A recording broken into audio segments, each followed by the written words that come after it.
What's up, G Crew? Welcome back to our channel.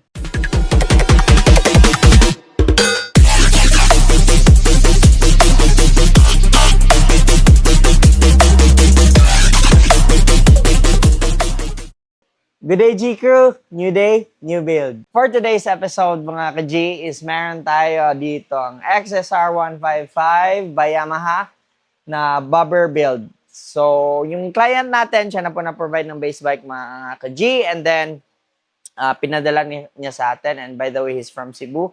So, after niya pinadala sa atin yung bike, chinek up natin yung unit, kung ano, so medyo used na talaga yung bike. So, we sort of like restored it and then modified it into this bobber. So, ito yung build na to mga ka-G is hindi po ito original concept natin, alright? May inspiration po tayo dito sa build na to, which is sinad ng client na gusto niya maging output sa magiging gawa natin dito. So, our job was to produce what the client wants, and happily, after niya nakita, he's satisfied naman and nakuha daw yung gusto niya. Next up is, i-reveal ko po sa inyo yung mga specs and kung ano yung mga ginawa natin sa motor na to.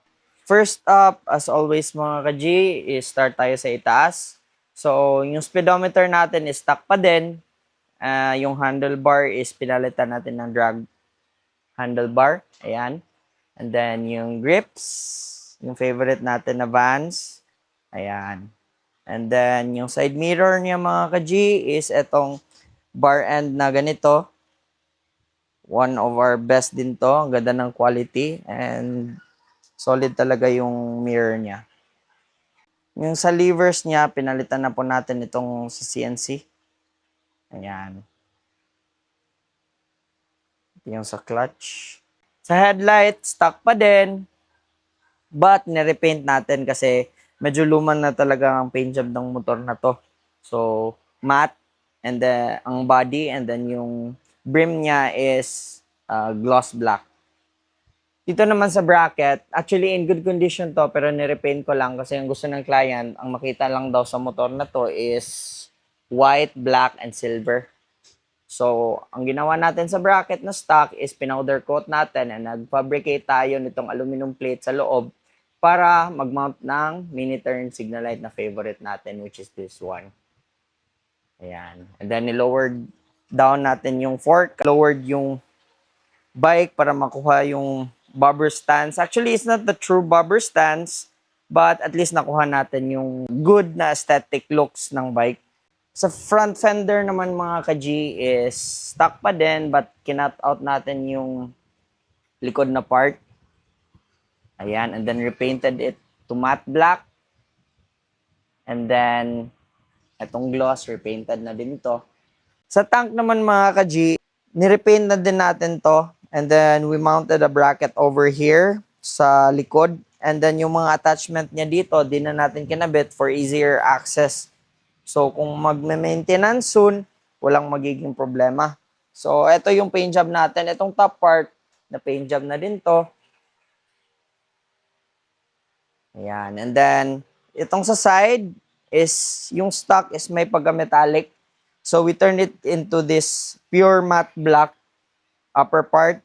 And then, as you can see, may glossy part dito with the Yamaha stripes.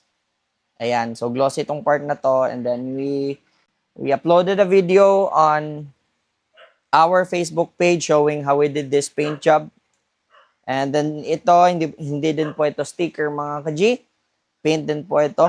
Same as with all the details on the tank. So ayan, so custom paint job na natin yan. And then dito naman sa side cover, wala tayo masyadong ginalaw dito. Actually, nirepaint lang natin, then nilagyan natin ng logo natin. Then, for the most important part for this to be looking like a bobber, ang ginawa natin mga ka-G is itong custom seat. Meron din itong plate cover. So, this is made of aluminum. Ayan. May underneath na din siya. And at the same time, dito po sa top part is may plate covering na din siya dito. Made of steel din po, hindi po plastic. Then, pinowder coat natin matte to match the plastic part. Ito. So, may cover up na din po siya. Ayan. So, yung seat natin is sandpaper type na leather. So, I want you guys to check out how clean it is. Ayan. So, yan yung lower part niya. So, ang frame niya dito mga ka-G is na modify na natin to make it seamless with the seat. So, ayan. Pero actually, hindi po yan sila connected. Hindi yan welded. Etong seat is completely different.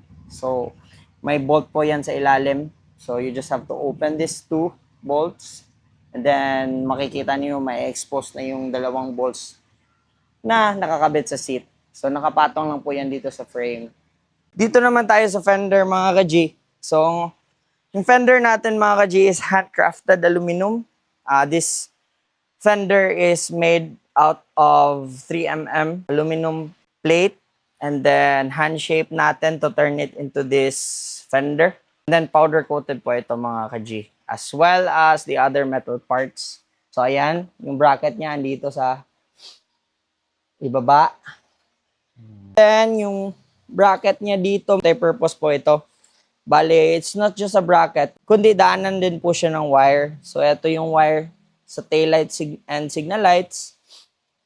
Ayan, so nasa loob na po. So, naka-internal wiring para malinis. And then, sa taillight, ang ginamit natin dito is yung stock.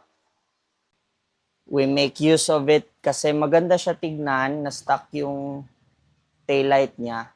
And then, kinabit natin sa fender natin with a plate number mount na andito din yung signal light. Dito naman tayo sa bullet pipe mga ka-G. Ito yung favorite natin na version 2 natin na pipe. And then, yung elbow niya stock, but we painted it and then wrapped it with thermal wrap. And then, painted it again para hindi mag-fade. So, black pa din siya. Now, dito naman tayo sa tires. Front and back. Both front and rear mags, pinowder coat na po natin into satin black. So, parang original lang siya tignan, parang stock lang tignan. Pero na-powder coat na po natin yan para ma-restore yung condition niya. And then with this plastic wheel up, as requested ni client, in-attach din natin. Bale, itong parts na to, like this one, powder coated na. And then, lahat na andito. Metal parts. Quick walkthrough tayo.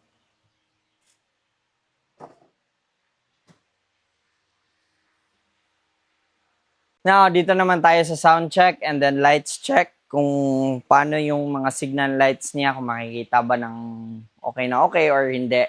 So, the seat height, first off, before tayo mag-sound check. So, if you're a 5-footer, I'm personally 5'6", so sobrang flat foot sa akin. So, perfect na perfect siya for not blessed with height na people.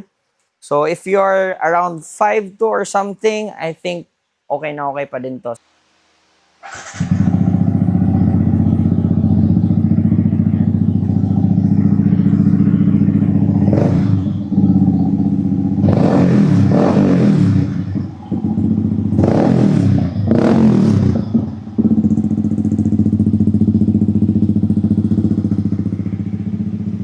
So, ayan. Dito tayo sa taillight. So, di ba, ang ganda ng stock taillight. So, signal light tayo sa right. Ayan. So, kitang-kita yan with the plate number over here. Walang problema. So, kitang-kita siya. Ayan. Same sa front.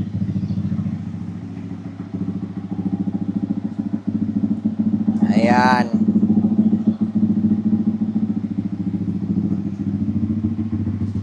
That's it mga ka-G-Crew. I hope you like our latest XSR 155 bobber build. So for more information and if you want to build like this, please do send us a message on our Facebook page po, Lagaray Motorcycles, or you can message us through WhatsApp or Viber. We are located din po in Cagayan de Oro City, specifically in Barangay Puntod. So yeah, Google it out na lang po. Andun na po lahat ng details natin. So peace!